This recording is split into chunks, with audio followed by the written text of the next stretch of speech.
अरे माँ जी, जल्दी चलिए, देखिए आपके घर के बाहर एम्बुलेंस आई है। गायत्री भागती हुई दरवाजे पर आती है। तभी उसकी बहू चांदनी को एम्बुलेंस से बाहर लाया जाता है। हे भगवान, ये मेरी बहू को क्या हो गया?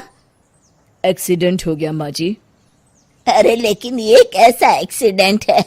चोट तो कहीं नजर नहीं आ रही। अरे माँ जी, दिमाग में अंदरूनी चोट लगी है और ये अपनी याददाश्त खो बैठी है। हैं? मेरी बहू याददाश्त खो बैठी है, अब क्या होगा? अब फिक्र मत करिए, बस इनका अच्छे तरीके से ख्याल रखिए। मैंने दवाइयाँ दे दी हैं, अब मैं चलता हूँ। अगले दिन, अब तेरी तबीयत कैसी है बहू? बहू? किसकी बहू? हम भैरवगढ़ की ठाकुर विक्रम सिंह की बेटी रूपवती हैं। हम एक राजकुमारी हैं और तुम हमारी दासी हो बुढ़िया। अरे बेटा विशाल, बहू कैसी बहकी बातें कर रही है। अरे कुछ मत पूछो माँ, रात को मुझसे अपने पैर दबा रही थी।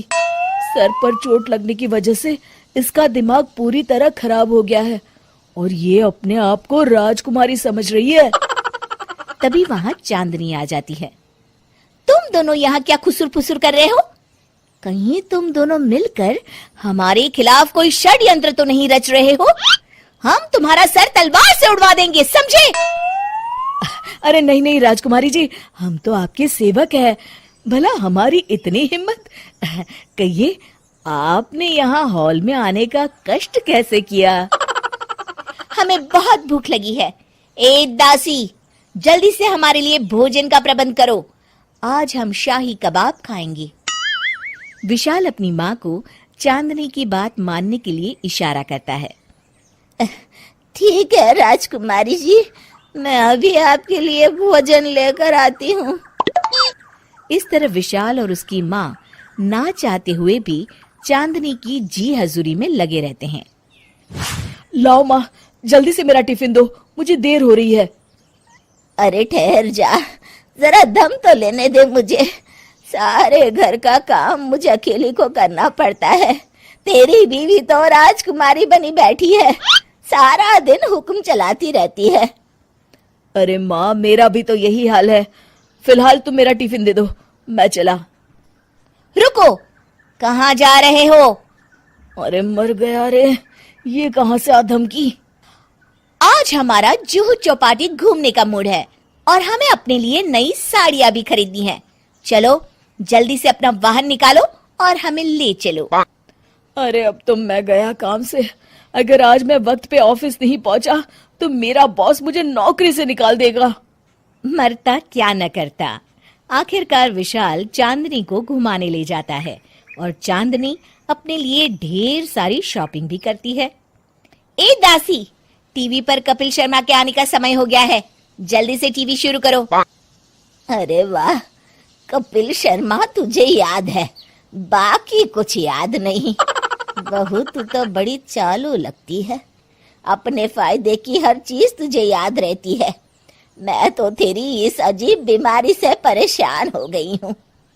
अगले दिन, अरे डॉक्टर साहब, आप इतने दिन से मेरी बहू का इलाज कर रहे हैं, लेकिन उसकी बीमारी तो सुधरने के बजाय और बढ़ती जा रही है।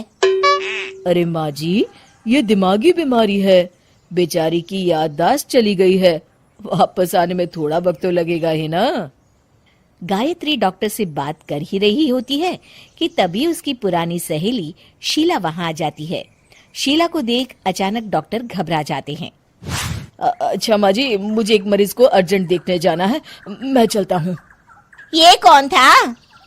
अरे अब क्या बताऊं शीला, एक एक्सीडेंट भी मेरी बहू की याददाश्त चली गई है। ये डॉक्टर उसका इलाज कर रहा है।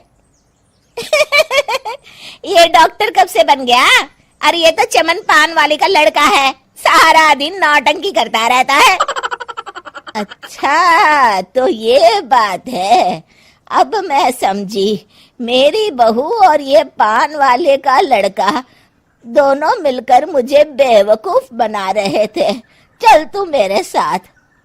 गायत्री शीला को एक बड़ा सा डंडा हाथ में देकर अपनी बहू चांदनी के कमरे में ले जाती है।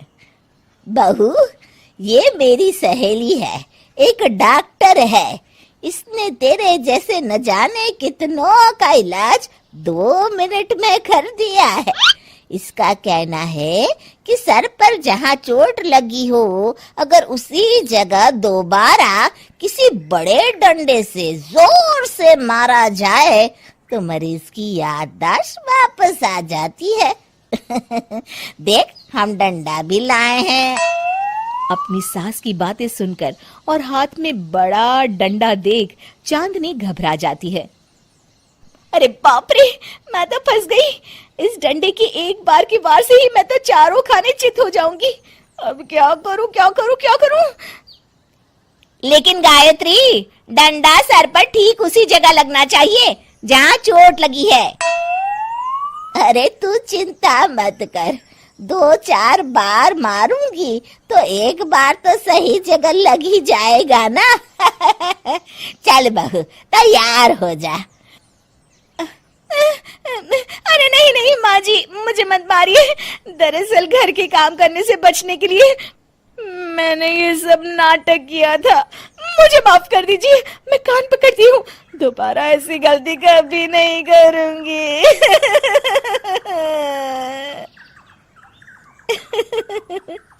क्यों दोस्तों, कहानी कैसी लगी हमें जरूर बताइएगा।